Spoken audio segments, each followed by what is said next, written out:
ए माई कहा रे? एगो बात कही। कह। एगो धनकुट्टी के मशीन किन दे।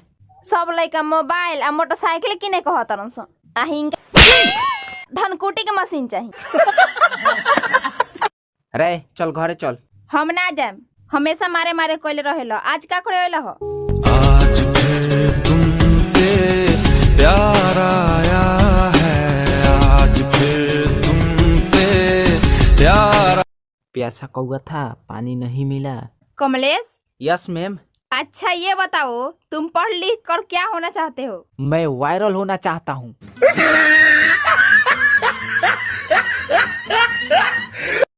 ओए ये देखो। क्या?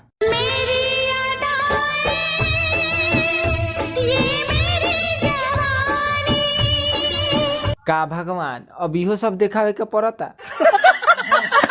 सुना तारे रे, छोटकी से तोर बियाह कर दिया ना रे, हम शादी ना करे। अरे ओकरा में का होल बा? सुंदर त बिया। अरे ते कितना जल्दी भुला जाली। यही चीज भैया का शादी भइल तो ओकर बाबू का कहत रहे कि एक शब्द ना बोले ले। यही चीज देख ले, अब तो एक शब्द ना छोड़े ले। तो क्या हुआ दिल वाले हैं, हम काले हैं तो क्या हुआ दिल वाले हैं, हम तेरे तेरे तेरे चाहने वाले हैं, हम काले हैं तो क्या हुआ दिल वाले हैं, हम काले हैं तो क्या हुआ दिल वाले हैं। ओ जी आप सुन रहे हैं? हाँ बोलो ना। आपके फोन में एक भूतनी नाम का नंबर सेव है, बताओ किसका है? अरे जाने ना दो, किसी का भी है ना। आप किस कुत्ती कमीने से बात करते हो, बताओ किसका है? अरे वो तुम्हारा नंबर है। ओ जी सुनते हो? क्या है? मैं दुनिया में 8वां विश्व सुंदरी हूँ। हाँ विश्व सुंदरी तो हो तुम, लेकिन अभी नहीं। फिर कब? जब दुनिया में 8 ही लोग बच जाएंगे तब। अरे तेरी मार मार मार रे।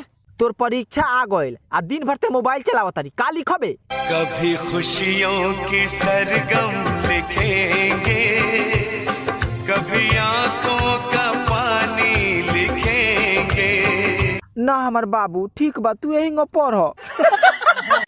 का जाने का थी भइल लड़की आज। हेलो कौन हो तुम? कौन हो? क्या काम है? क्या देखते हो? क्या देखते हो? जो लौकेला तमन करते हो क्या? खाली घूमे नहीं। फकीर हो क्या? शुक्र कर की घर में बानी, ना तो ताह गरियती कि ते अपने से ब्लॉक कर देतीस। बेबी गुस्सा हो बेबी? नहीं बेबी नहीं। बेबी गुस्सा हो? नहीं गुस्सा हूँ। बेबी गुस्सा हो क्या? एकरा माई के ना रे। ओ तेरी, आज तू जान ही निकल जाएगा। कमलेश, बिहार में गर्मी कितना हो रहा है? बहुत हार्ड। और पसीना कैसे बह रहा है? मतलब धीमे धीमे धीमे धीमे धीमे धीमे धीमे धीमे धीमे धीमे धीमे धीमे धीमे। का हो करे जा? हमरा के भूला जा तू। ई का कहत रु तू? हमर शादी होता अब हम ना मिल पाए। याद आई जान तो हर घड़ी घड़ी, नहीं के नियो कबू बेचैनी बढ़ी। अब हम नहीं की जानत को देनी जो। केने बारिश रे?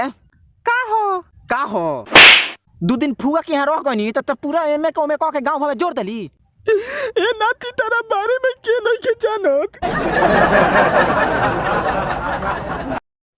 जानू मुझे तुमसे कुछ कहना है। हाँ जानू बोलो। मैं किसी और से शादी कर रही हूँ, तुम मुझे भूल जाओ। भूल जाओ? Hello Kavita, I love you serious.